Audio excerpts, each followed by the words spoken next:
designer things. I love the flashy thing. Louboutins, Valentinos. A fan favorite over the last few years has been the Loro Piana Acris. I called Roger Vivier. Similar sparkly thing, but hi everyone, welcome back to my channel. Thank you so much for watching this video. Please like, share, and subscribe.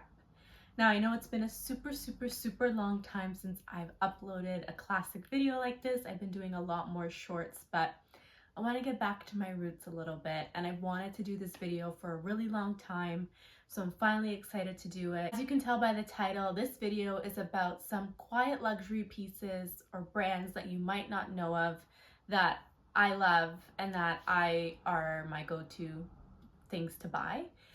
Nothing wrong with like labels, huge things, anything like that. I love that stuff too. But sometimes, and I know that the last few months, last years, everyone's been into like quiet luxury brands that offer really cool, simple, classic styles without a bunch of brand names and stuff like that. Still super expensive. It's not like it's any cheaper, but a little more low key. If you know, you know, sort of thing. So keep watching. Just to take a step back, I love designer things. I love the flashy things. I'll never say no to a classic Chanel bag, the Louis Vuitton print, Louboutins, Valentinos. And I know a fan favorite over the last few years has been the Loro, which is also sort of like the flagship quiet luxury brand. And I love the Loro. If you ever touch their leather products, I don't know what is in their leather, but like their leather handbags, like anything leather from the Loro is so buttery, so smooth. Like if you can even just go into a high-end department store and just touch the Loro's stuff, you'll be like, wow, like what are they making this out of? What are Mary-Kate and Ashley finding these like textures and fabrics? Because all of their stuff is so soft, so comfy. This boot is nothing different from their norm. So not knocking any of this stuff. Like I said, I love it. This being the mothership of quiet luxury brands, love it. But I just thought, let me go into the archives and see what's a little bit more less well known, still on that quiet luxury vibe, but yeah, just like not as a more better kept secret. So keep watching. So starting off with a brand called Loro Piana. I think it's Italian, yeah. They also, when you think of really nice fabrics and materials, Loro Piana is like next level. This is their scarf. It's always like, they're known a lot for their wool, like however way, like whatever animals or the way that they do their wool is like, I don't think anyone can really beat them with that. So this is just their classic wool scarf in this mustard yellow color. I think it complements my skin tone really well, so I love it. It's also super warm and so soft, like so soft. It's not cheap. It's up there, but do you see how there's like nothing on it? The only indication, apart from like if you're someone who just knows fabrics and textures, but even then, like a lot of other companies do a good job like making wool products too, and not as expensive as like there's this little tag at the corner that says Loro Piana, and then like obviously the tag itself, but other than that it's super discreet. Like been around for a really long time, and they like make really nice wool sweaters and like turtlenecks and stuff like that. That's just made of the most incredible fabric. Obviously, because it's wool, like you need to be a little bit careful with how you wash it and stuff, but it's definitely a beautiful product, and they make really nice stuff too. So this is the first quiet luxury product. Now we're gonna change it up and go to like actual garments. So this is called Acris. I hope I'm spelling it or pronouncing it right. Akris. This is also like a very low-key sort of brand, but don't let it fool you. The price is also not low-key or cheap. But they're known for making a lot of just like classic sort of shapes, silhouettes, a little bit of a funkiness vibe with this, like this being a dress, but that's what they're known for, and their pieces are just very flattering, very well done. And this is like very cute summer dress, but this is another brand. Now, in terms of, is it modern and girl, like, and you go out and you feel like a hot, cool girl? Maybe not. Like, I would say maybe 70% of their stuff is not like that. Like, it's probably more, I'm going for brunch at like a golf course, or not even that, because I don't want to like generalize, but it's definitely for a specific vibe and mood. So it wouldn't be like, depending on what your everyday is, like, would it be the first thing I would pull out of my closet because I'm so excited by it? No, it would be more like classics like the Row, but a little bit more of an older, mature style. But that being said, you could always find something that you can make work for you and incorporate it in a different way. So that would be like my only key of like for 20 somethings, if you're looking for something cool to go out. You maybe won't find that. Maybe you'll find like a cool blazer or like a cute piece that you can then turn into something else. But if you want more just like classic, mature, more styles, but something that will be ageless and timeless, this is definitely your go-to brand. Next thing I want to talk about, and I love going to shoes because I love shoes, is a brand called Roger Vivier. Now, don't get this mistaken with the Manolos that has like a similar sparkly thing, but this is Roger Vivier. They're also known for like the sparkly piece at the top of their shoe. Their flat is kind of like their iconic silhouette. You can see just by how it's like crafted. It's like, imagine, like this is so elegant just looking at it like this. Like imagine it on your foot. But they're also like not as well known, not as like out there. But this is like the softest, I want to say it's silk, like if not silk, satin, but I feel like it would be silk, like the softest silk with like the most flattering shape, and the little sparkle at the top. Like this is not all, like not all of their shoes have a sparkle, but I would say like that's their most iconic shoe. And then they have a bunch of like flats, mules, like little heels, wedges that have this on it too.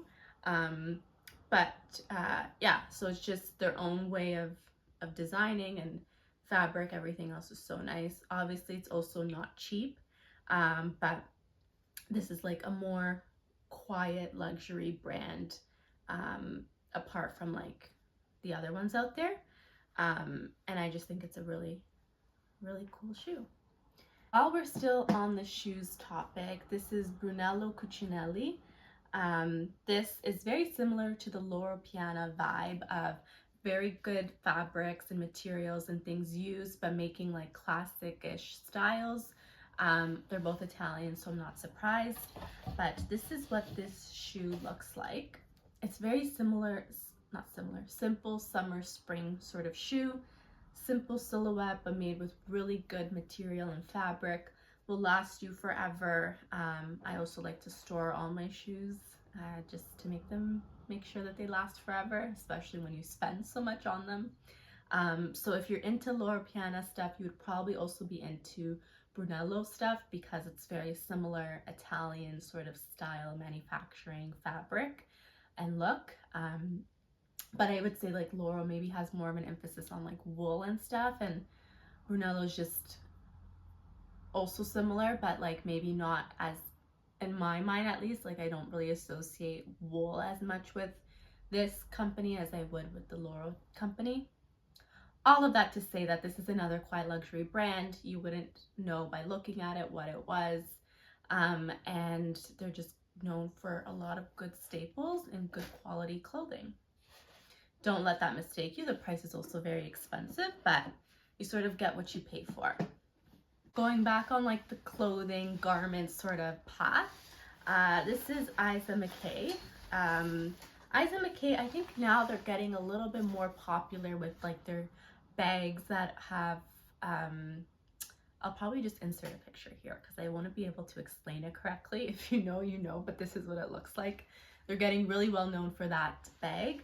But I would say a few years ago, they weren't as commonly known, but they make really, really cool designs and like out of the box thinking and interesting silhouettes and materials and fabrics used. This jacket is no different. So everyone in my family calls this like the Darth Vader jacket because it's a raincoat. It goes literally to the ground, so I love it, especially because I want some, like, I hate being wet when it's raining. So the fact that this covers me from head to toe. When I went to Seattle a few months ago for a wedding, I brought this coat and everyone at first was making fun of me, like, why are you gonna bring that? And how are you gonna wear it on the plane? This and that. Literally rained every single day we were there. For like 4 or 5 days we were there. Rained on the wedding day. I was wearing this. No one was saying anything. Everyone else was cold with the wind, with the rain. I was perfectly fine, warm, didn't get a drop on me. Like everything was, my dress, like everything was perfect. All of this to say that, so really cool pieces, also really functional pieces like this coat. So yeah, it's like, I mean, some people would say, oh, it's just a simple raincoat, like my soccer coach had it when I was a kid. But if you actually see it on, like, it's very flattering. It goes in a little bit at the waist and then drapes all the way down.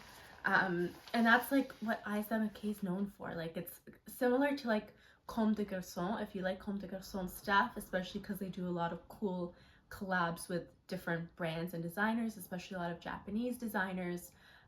Then you would, I think you would also like this because, like I said, like similar sort of ideas on like creativity and like functional but unique pieces. So I'd say Comme des Garçons is the more well-known brand, and I would say the quiet luxury different sort of brand to that would be this. Also not cheap. I would say on par with maybe Comme des Garçons, maybe a little bit more depending on what the piece is. But yeah, like all of that to say that this jacket is great. Like, I will never part with this coat in my life. And if you're interested in any more of their cool pieces and like functional statement-y, but also like they're really good at, similar to Comme des Garçons, taking something that's a classic and putting a spin or a twist in an interesting way. This is your brand. Okay, continuing on with the garment stuff. This is Marni. If you like Versace, if you like Missoni, it's kind of like the love child of those two. Like, Versace can sometimes be very loud, very like takes risks, and then you have Missoni that always has their classical prints, and you can tell from afar, like, okay, that's Missoni. Marni, I would say, kind of incorporates those two things, because once you get to know Marni, you can tell like that's a Marni sort of design, because they're not quiet with their designs. Their designs are quite loud, but in a Marni way. Like, they love browns, they love creams, they love to like put prints or something on their stuff, and it's once you get to know it a bit, you're like, okay, that's Marni. To give you the real tea, Zara oftentimes copies Marni designs. Like, if you see this and you say, well, I feel like Zara would make something like that, it's because they see what Marni does and they oftentimes try to replicate and do a similar type of design. So if you see things in the Zara store that sort of look like this, when it has an interesting sort of look to it or a print to it or a design, like Marni loves this sort of a little bit of an oversized look but drapes really nicely on the body. That's a Marni silhouette, and that's what Zara will also copy. So if you ever want to buy a really nice piece, because Marni's not cheap, because you sort of like that type of style from Zara, then Marni's your way to go. If you want a mix between the Versace, Missoni sort of look, Marni's your way to go. So it's a more quiet brand. Like, they never will write Marni on their stuff. It's really just by look and by feel and texture, and their materials are always so nice. And then when you put it on, like, you can feel like, you think that a dress like this will just drape over you, but it won't. Like, the way that it will actually fit on your body and will just be so cool. So this is Marni. I feel like I can go on and on because I am just getting so many ideas of different other designers and brands that I want to talk about. I can do another video on that, pull some other pieces, and sort of spill why I think it's a quiet luxury brand. Like, let me know if you like this sort of content, if you're interested in it, because I love fashion. I could talk about this stuff forever. So But I hope that this was still like a good sort of introduction to what I deem to be more quiet luxury brands that aren't as well known, but still make really cool quality stuff. And if you're someone looking to like, you know, save up and splurge on something, but you don't want, you know, a Gucci bag that everyone else has, or like something that just screams a label all over it, one of these that I've mentioned will definitely be a good one to go with. Yeah, like other than that, like we love our loud out there brands, but then sometimes, you know, we just want something that's a little bit more demure, muted, understated, and that's where the other ones come into play too. So no harm, only love to all of this stuff, and it's all just fun. It's fashion. So thank you so much for watching this video. I hope to see you in my next one, and let me know what you think. Bye.